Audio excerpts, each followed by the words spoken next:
how Thomas Frank has ripped up Ange Postecoglu Spurs and made them so much better. Hello, welcome back. I'm Statman Dave, and today we're going to be diving into the big changes that Thomas Frank has already made this season. If you're new around here, make sure to hit that subscribe button, like the video. But anyway, let's get this party started.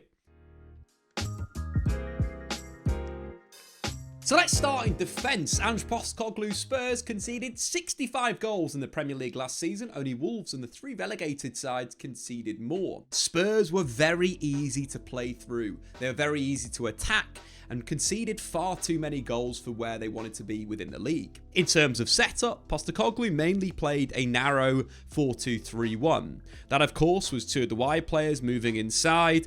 What Spurs wanted to do was kind of force you to play passes into the centre where they had an overload and then they try and win the ball back. The issue in this structure and shape is that there's massive space to play around the press in the wide areas. And what we tend to see was Spurs just being played around, and then you get at their back four. One of the issues, of course, not only it being overloaded on the wide areas, was, for example, if a central midfielder decided to move into, a wide area, let's say, and Spurs were pressing and the opposition were playing down their kind of left-hand side, what you tend to see was that pass was free. You'd see a late jump from fullback, and then the opponents would just be in. We've got a great example of it against Crystal Palace. So here we have Spurs pressing Palace out of the back. We can see their centre forward and a band of free attacking midfielders. As they look to put the squeeze on, those wide players of the 4-2-3-1, they go and press. The wingers go and press the centre backs. That for me was a big problem for Spurs, because as soon as a central midfielder, as we see here with Will Hughes, moves over,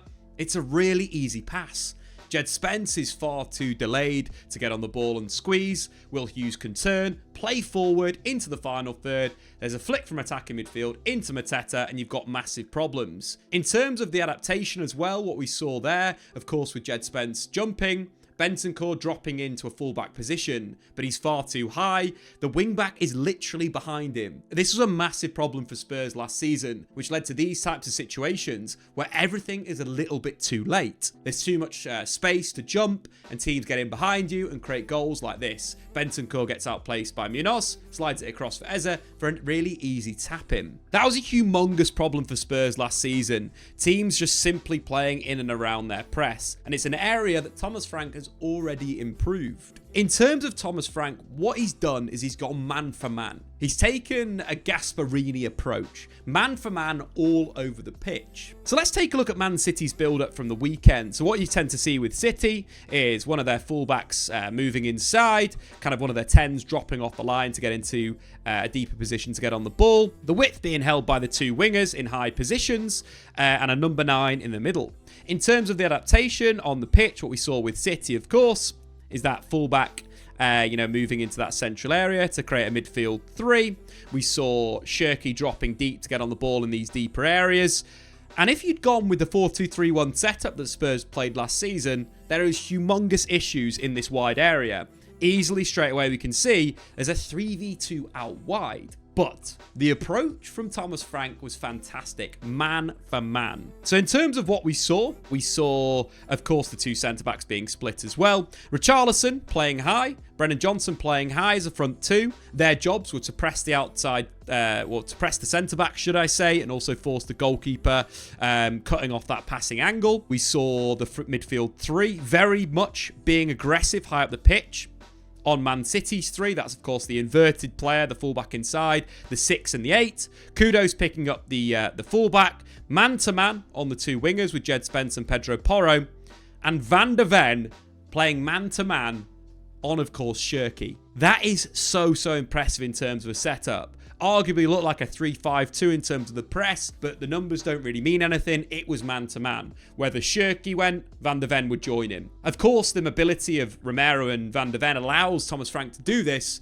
Postecoglu had that last season. I love this setup and approach. Not only can you force City to play down one side, but then you can be super aggressive, and they've got no outballs. You are man for man. Any player that's receiving under pressure, instantly getting smoked. Instantly going to lose the ball.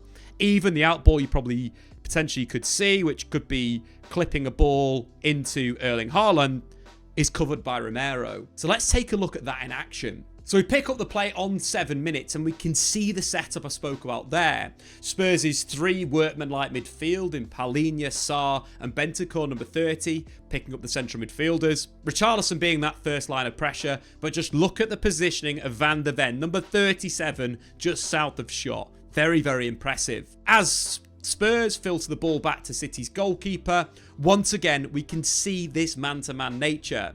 The pass to Ruben Diaz is cut out by Richarlison, and we mentioned midfield is man-to-man as well. Van der Ven, the left centre-back's picking up the attacking midfielder, and Brennan Johnson once again is going to block that pass behind him and force John Stones to think about what he's doing. Yes, you could play the pass to Ryan Shirky, but Van der Ven will jump on that straight away. The only real option in this situation is that clip ball. You've taken out 3 City players, you've got another City player that's instantly going to get smashed. This is great pressing from Thomas Frank. The ball gets clipped into Haaland, and once we said before, Romero is on his bike, wins a great tackle, Richarlison picks up the loose ball, gets fouled in the final third, and Spurs have just won a free kick in a dangerous area from a great pressing structure. And this is great credit to Thomas Frank. This man-to-man approach is really good. And we also saw it for the goal. Once again, super impressive. Just look at this setup. Man-to-man all over the pitch. Pep Guardiola always struggles with teams that play man-to-man. He speaks about it being so difficult to play against. And we could see it once again, the same setup. Richarlison cutting out that pass into the centre-back, but also forcing the goalkeeper to play one way. The central midfielders picking up man-to-man. You've got, Van der Ven in the middle picking up Shirky. The setup is really good. Brennan Johnson high, everybody high. What this leads, of course, is one ball on. That's the pass into the feet of Nico Gonzalez. Sarr jumps in, makes the interception. Richarlison recovers the ball. James Trafford makes himself big, makes quite a good save, but of course Palhinha is there to fire in the rebound. This is very, very impressive pressing from Spurs, and it's something that when you look at a team in terms of setup, if you can basically stop your opponent's playing, then credit to you. What this team reminds me of is Liverpool under Jurgen Klopp in their 4-3-3, with Henderson, Wijnaldum, Fabinho. It's a similar workman-like midfield, where you've got Palhinha, that's one of the best ball winners in the world of football. In the Premier League, his last 2 seasons, 198 tackles plus interceptions one season, 194 the season after. It was over 100 more than the next player. He is born to win the ball back. We've just seen Sarr jump on Nico Gonzalez. Again, Sarr is I'm a big fan of Sarr. I think he's got humongous potential. And Bentancur is tenacious. This is a complete flip from what we saw under Ange Postecoglu, who frequently would pair Bentancur with Dejan Kulusevski and James Maddison.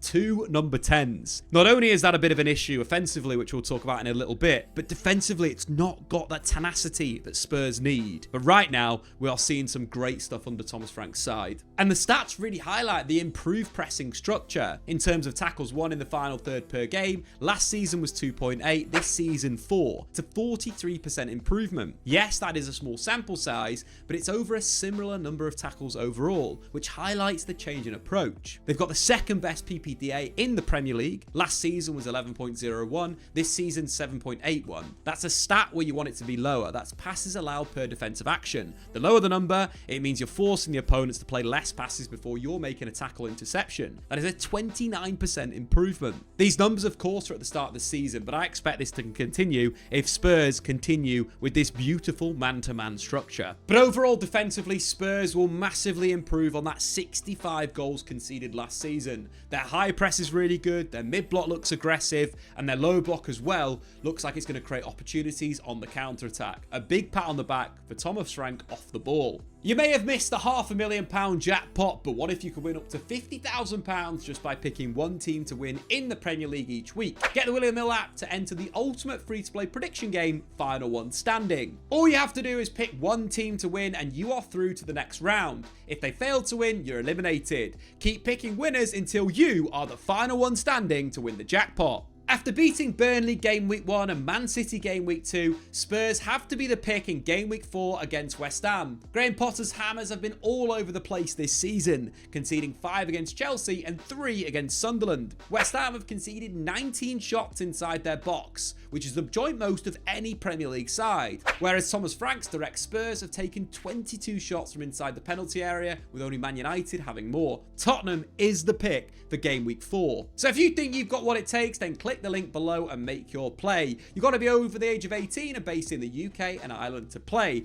Please gamble responsibly, and of course, terms and conditions do apply. So now let's move on to the attack. Thomas Frank has once again ripped up Ange Postecoglu's model. That model, of course, was a 4-1-4-1 structure. As we mentioned previously, both James Maddison and Dejan Kulusevski at times played in central midfield. But maybe not central midfield, they basically were two attacking midfielders. And what we saw with Spurs' structure was a 4-1-4-1 shape. This is so offensive, really attacking, and if you don't get your shape right, you get counter-attacked for fun. The big thing with Spurs when building up, of course, their two fullbacks would move inside, and the number 10s would basically overload the opponent's backline. At times, you'd see 5 attackers on the backline, 2 fullbacks inside. The big issue with this shape and structure, not only from a build-up perspective, is there is so much space behind the fullbacks to break into. This is a massive problem for Postecoglu's setup and structure. You can do it with the best teams in the league. Postecoglu would be fine at Man City. He was fine at Celtic. But if you've not got the best players in the Premier League consistently fit, you just cannot play this offensive. One of the other issues as well when getting into the final third, the rest defence was basically non-existent. That being the shape that Spurs adopted when attacking. Let's say that they've got these 5 attackers on the back line, and the ball, let's say, is worked to the right-hand side. In terms of setups, you'd expect the opposition, let's say, to drop back into a 4-4-2 structure. Let's get them organised like that. In terms of rest defence, why that's important, it's the shape of the rest of the team when your team is attacking. What you'd want in this setup to be really good, Bentancur would be in the middle, you'd have your 2 fullbacks on there, maybe strikers line, and maybe you've got your 2 centre-backs here. That would be a good setup with this structure. But what tended to happen with Spurs under Postecoglu is those fullbacks basically became another attacker. And you basically had 7 players attacking the opponent's backline. The issue here is if you don't get your delivery right into the penalty area for, let's say, Richarlison to score or one of the wingers or attacking mids to score, you got a massive problem. Because straight away, if the opponents can work the ball to one of their wide players, not only have you got one wide player that can carry and dribble basically free over the pitch, you got another wide player that is goal side of Jed Spence, and then you've got, 3 players, the 2 DMs and the 2 centre-backs, which have to deal with the counter-attack. We saw that over and over again last season. And here's an example against Crystal Palace. We've got Odobert on the right-hand side, high. He's going to look to get across into the box. That's blocked, and Pedro Porro is going to try and shoot or maybe cross the ball, get it back into the danger zone. The issue from this position is if this happens. If Eze can turn and get started. There is no rest defence here. Spurs' defensive line is far too deep. They're holding a deep line. They need to be squeezing the play. Because what this causes is a humongous problem. Eze, one of the best carries in the ball, can just drive through the thirds. Carry out the defensive third, move into the middle third, and just look at the positioning of Sarr, top of shot. He is goal side of Jed Spence. It's a simple outside of the boot pass from Eze to get Sarr in behind the defence. Credit to Jed Spence. He gets back and makes a block on the cross.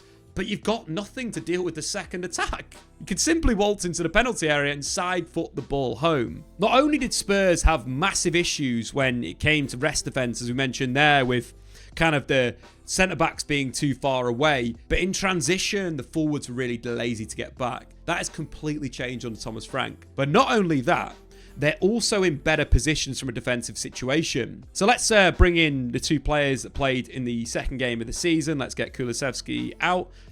And let's bring in Gray into defensive midfield and Bergvall. This was a setup against Burnley. So it's quite more of an attacking midfield, you'd say. Bergvall, Gray and Sarr. But what we saw was much better setup without the team. So let's just drop Burnley into the penalty area, into their back 5, which we saw them kind of defending. We're going to drop one of the wide players in. We've got the 6 and we've got the 8. We've got one of the wide players. Let's put him at the back post. And let's say it's kind of a bit of a 3-5-2 structure as Burnley defended him with the 2 forwards. We had a pretty similar situation where Spurs chucked not only Richarlison into the penalty area, chucked Johnson into the penalty area, but also Bergvall. So they had 3 players in the penalty area, so the attacking intent was good.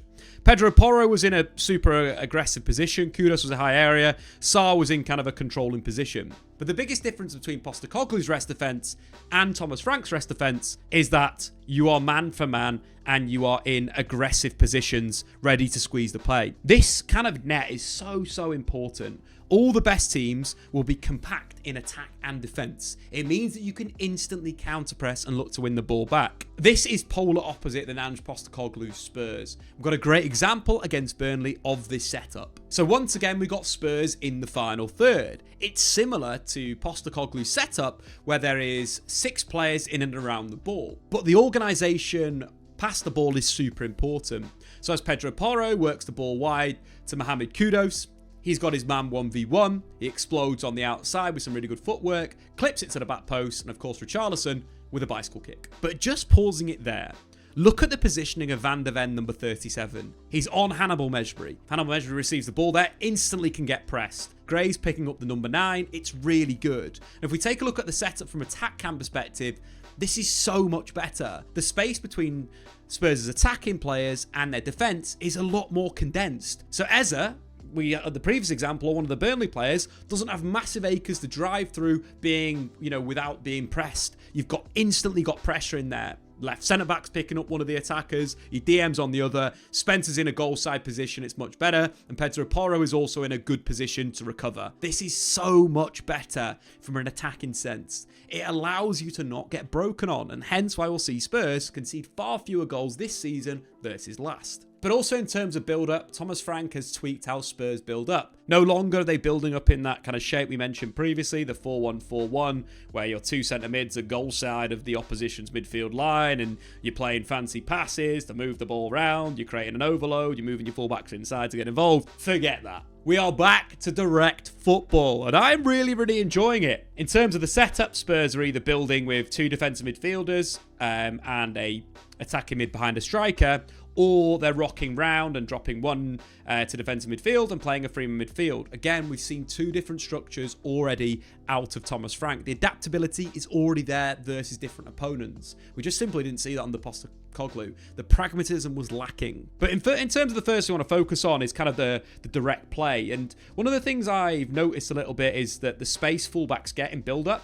Usually teams sit quite compact in midfield. They sit compact in these areas. They don't want you to be able to play through them because that's really dangerous. But what Spurs have been tending to do with the ball is if there's no space for the centre-back maybe to play direct, they're working to the full-back to either clip a ball down the line for Richarlison to be a runner, they're hitting Richarlison directly as a ball, or alternatively Sarr's making a forward run and then they're looking for flick-ons. But it's really direct and really simple. It combines the fact that this aggressive man-to-man press allows Spurs to be really good at winning second balls with loads of options. That's 3 different options from just the fullback. And I want to take a look at one example of them playing direct from fullback and scoring against Man City. So as I mentioned, City's setup is quite similar to a lot of Premier League sides. Compact in the middle, force the opposition to the touchline, use the touchline to press.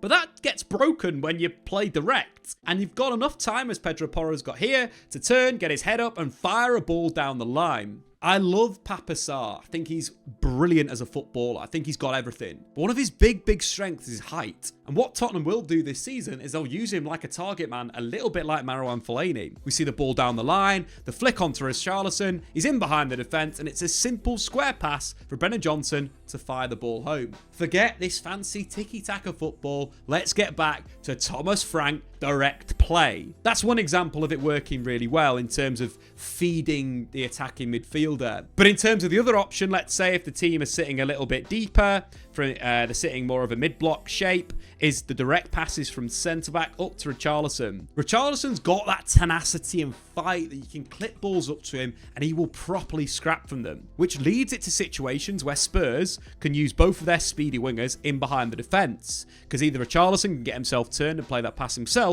or with a simple layoff to Sarr, then Sarr can use his forward passing. And we saw that against Burnley. We pick up the play with Romero clipping a long ball up to Richarlison. We got Sarr highlighted because he's super important in this move. His move off the ball is really nice. So Richarlison flicks the ball over, holds it, turns, and lays the ball off to Sarr. Instantly, Burnley have a massive problem. Once again, it's one direct ball out of the back, which basically opens up your entire team. Sarr threads the ball through to Brendan Johnson, who does what he does best, and that's finishing off moves. A really good footballer. But I love that direction that Tottenham can play with now. Forget your passing around from the back. Let's hit some long balls down the line. Let's hit the number 9 early, and let's build from that. It's different football, but very, very effective. In fact, Spurs played more long balls against Man City and Burnley than in any games under Postecoglu last season. That really shows a change in style. They're also crossing the ball a lot more. And a goal I want to look at that kind of concludes this entire video in terms of Spurs' change in play of being more direct, crossing the football, but also pressing really, really well high up the pitch. That, of course, came against Burnley. We pick up the player with Van de Ven in possession. He's going to work the ball wide to Romero on the other side as a centre-back. The pressure's going to come in. Once again, notice how the opposition are compact in the centre. There's space for the fullback, can take a touch, and has got time to clip a ball down the line. So we saw before it working really well with a direct flick on, but this is more of a counter-pressing situation. The ball's been clipped up, the pressure has come in. We can see how well organised Spurs are in this press. We've got man for man once again. The pressure comes in from Kudos, forces the clearance, and where is Papa Sarr? Well, he's out of shot, but he intercepts the ball, instantly plays forward. First pass forward, one of the big kind of philosophy parts of gegenpressing. First pass forward into the feet of Kudos.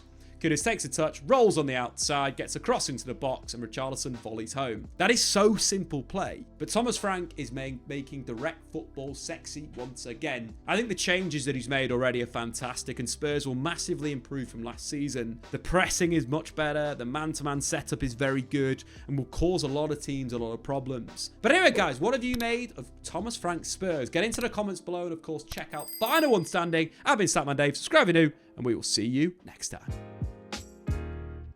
Thanks for watching. If you've enjoyed this video, why not check out some more content on the Statman Dave YouTube channel.